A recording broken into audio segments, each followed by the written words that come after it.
अब आइए, आपको पिछले वीडियो में मैंने बताया था ऊष्मागतिकी या ऊष्मा रसायन, इसके अलावा आंतरिक ऊर्जा, ऊष्माक्षेपी अभिक्रिया और ऊष्माशोषी अभिक्रिया। इसके बाद में आप समझिए ये कुछ डेफिनेशन है, मैं यहां लिख देता हूं पहले इनके नाम। एक है अभिक्रिया ऊष्मा,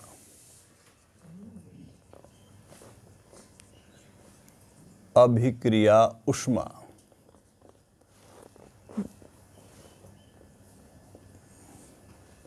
यानी heat of reaction.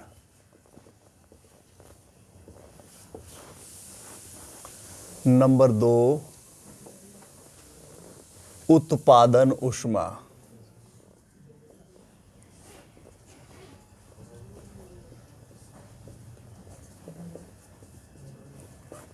Heat of formation.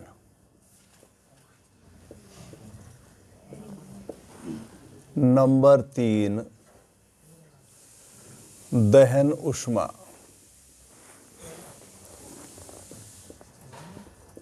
Heat of combustion.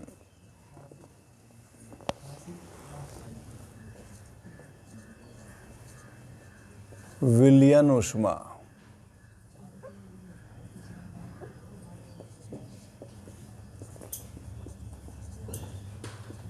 Heat of solution.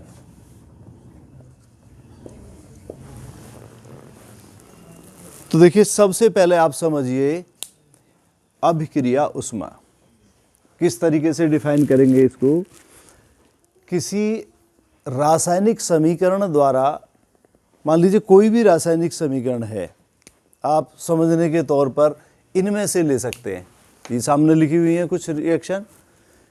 तो किसी भी रासायनिक समीकरण द्वारा जो पदार्थ प्रकट होते हैं उनके पूर्ण अभिक्रिया करने पर कैलोरियों में ऊष्मा की जो मात्रा उत्पन्न या शोषित होती है वो उस अभिक्रिया की अभिक्रिया ऊष्मा कहलाती है। A + B = C + D। मान लो थोड़ी देर के लिए हम ये सोच लेते हैं ये इक्वेशन है, तो इसमें A और B आपस में क्रिया करके जो कि कैसी हो, संतुलित हो, तो वो आपस में क्रिया करके जितना कैलोरियों में ऊष्मा की मात्रा उत्पन्न करते हैं या शोषित करते हैं वो मात्रा कहलाती है अभिक्रिया ऊष्मा। दूसरा है उत्पादन ऊष्मा।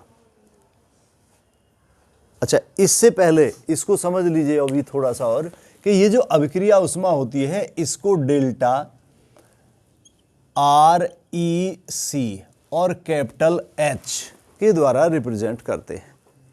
उदाहरण के लिए आप ये देखिए, ये समीकरण है N2 + 3H2 = 2NH3। ये संतुलित रासायनिक समीकरण है। इसमें कैलोरियों में कितनी ऊष्मा की मात्रा उत्पन्न हो रही है? 22,300 कैलोरी। तो इसका मतलब है ये जो समीकरण है, रासायनिक समीकरण है, संतुलित है, इसमें जो जो पदार्थ दिखाई दे रहे हैं ये आपस में क्रिया करके इस पदार्थ को बनाते हैं और इसमें कैलोरियों में इतनी ऊष्मा की मात्रा उत्पन्न होती है, 22,300 कैलोरी ऊष्मा उत्पन्न होती है। या दूसरे शब्दों में हम ऊपर की रिएक्शन को देखें, C + O2 = CO2 + 94,300 कैलोरी। यानी संतुलित रासायनिक समीकरण जो प्रकट कर रही है पदार्थों को, उसके पूर्ण अभिक्रिया होने पर कैलोरियों में जो मात्रा उत्पन्न या शोषित होती है वो कहलाती है उसकी अभिक्रिया ऊष्मा। किससे प्रकट करते हैं? डेल्टा RECH से। तो देखिए आगे आइए, ये है नंबर 2 पर उत्पादन ऊष्मा। अभी अभी मैंने क्या समझाया आपको, अभिक्रिया उष्मा, यानी कैलोरियों में उष्मा की वह मात्रा जो किसी संतुलित रासायनिक समीकरण द्वारा प्रकट पदार्थों के पूर्ण रूप से अभिक्रिया करने पर उत्पन्न या शोषित होती है, वह कहलाती है अभिक्रिया उष्मा या हीट ऑफ रिएक्शन। किससे प्रकट करते हैं? डेल्टा REC कैपिटल H से। एग्जाम्पल के तौर पर इन 4 रिएक्शनों में से आप कोई सी भी 2-2 या 1-1 नोट कर लें, ठीक है। जैसे C + O2 = CO2 + 94,300 कैलोरी, ये इनके एग्जाम्पल हो गए। दूसरा मैं आपको बता रहा था उत्पादन उष्मा या हीट ऑफ फॉर्मेशन। ध्यान करें, इसको संभवन उष्मा या विरचन उष्मा भी कहते हैं। कई बार ऐसा होता है कि एक नाम नहीं सुना हुआ होता और अचानक वही आ जाता है, इसलिए अगर टेक्निकल वर्ड हैं तो उनके जो इंग्लिश का वर्जन है वो आप ज़रूर देखा करें।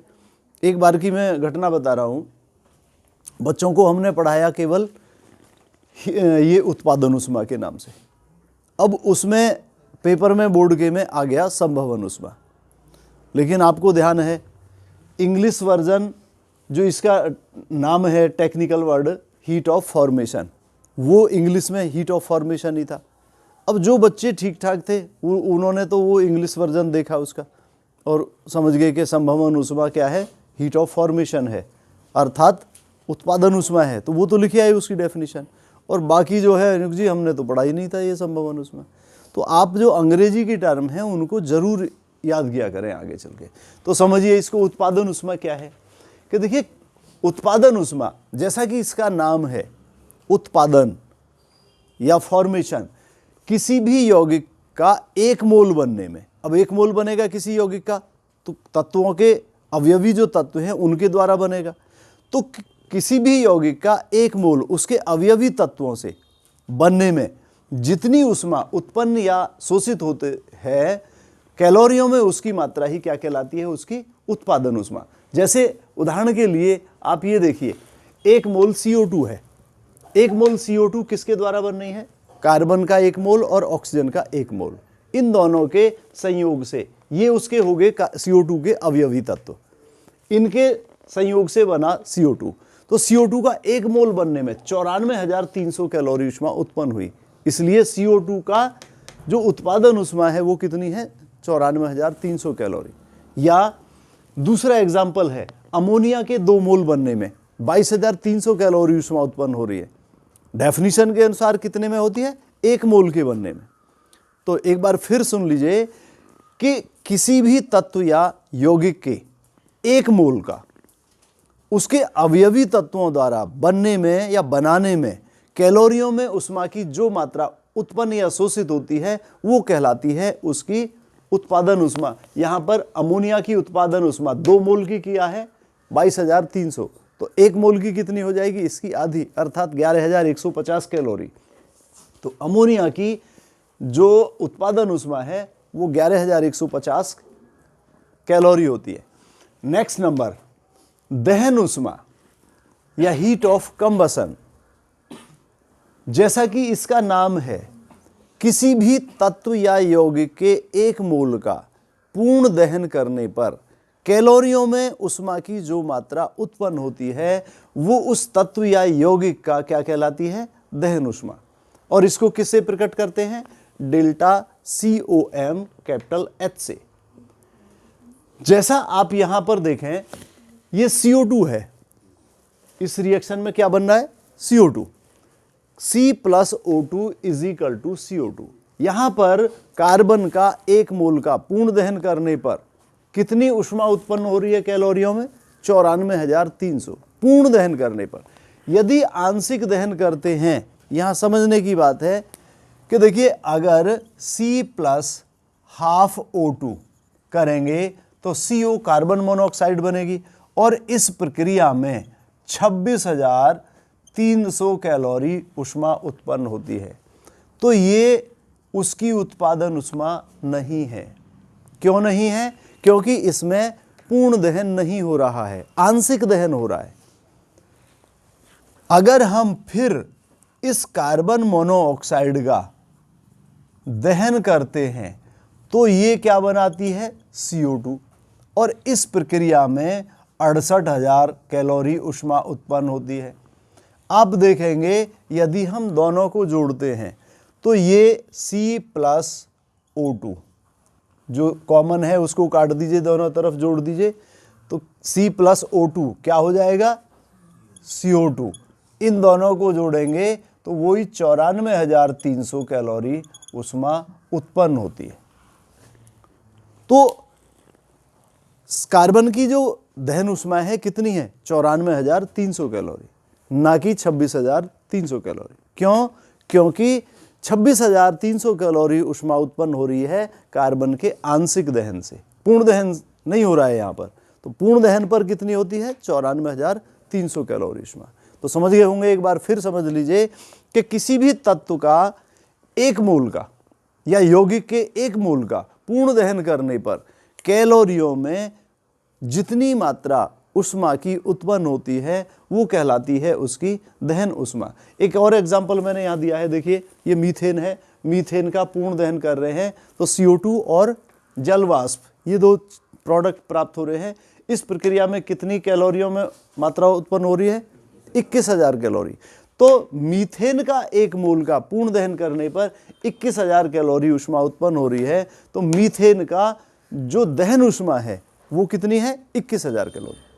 क्लियर हो गया होगा। नेक्स्ट और लास्ट समझिए आप, विलयन ऊष्मा। विलयन ऊष्मा या हीट ऑफ सॉल्यूशन। किसी भी विलेय पदार्थ को हम जल की निश्चित मात्रा में जब घोलते हैं तो उसके तापमान में भी अंतर आता है, या तो अवशोषित होता है या उत्पन्न होता है। तो बिल्कुल इसी आधार पर है कि कैलोरियों में ऊष्मा की वह मात्रा जो किसी विलेय पदार्थ को जल के निश्चित आयतन में घोलने पर उत्पन्न या शोषित होती है वह उस विलेय पदार्थ की विलयन ऊष्मा या हीट ऑफ सॉल्यूशन कहलाती है, और उसको डेल्टा SOL, सॉल्यूशन से लिया गया है SOL, तो डेल्टा SOL कैपिटल H के द्वारा रिप्रेजेंट करते हैं। जैसे उदाहरण के लिए KCl है, पोटेशियम क्लोराइड, उसको जल के निश्चित आयतन में हम घोलेंगे तो उससे उसका जलीय विलयन बन जाएगा और 4,400 कैलोरी ऊष्मा उत्पन्न होती है।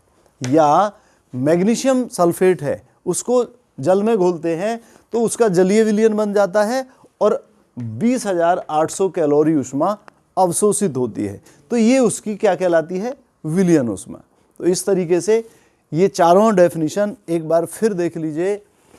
अभिक्रिया ऊष्मा क्या है कि कैलोरियों में ऊष्मा की वह मात्रा जो किसी संतुलित रासायनिक समीकरण द्वारा प्रकट पदार्थों के पूर्ण अभिक्रिया करने पर उत्पन्न या शोषित होती है वह उसकी अभिक्रिया ऊष्मा या हीट ऑफ रिएक्शन कहलाती है। डेल्टा RECH से प्रकट करते हैं।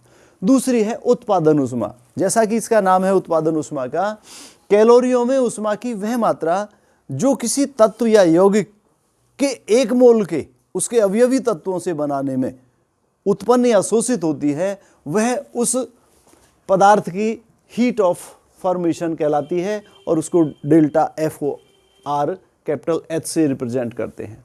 दहन ऊष्मा या हीट ऑफ कंबशन, किसी तत्व या यौगिक के एक मोल का पूर्ण दहन करने पर कैलोरियों में ऊष्मा की जो मात्रा उत्पन्न या शोषित होती है वह उस तत्व या यौगिक की दहन ऊष्मा या हीट ऑफ कंबशन कहलाती है। इसको डेल्टा COM कैपिटल H से रिप्रेजेंट करते हैं।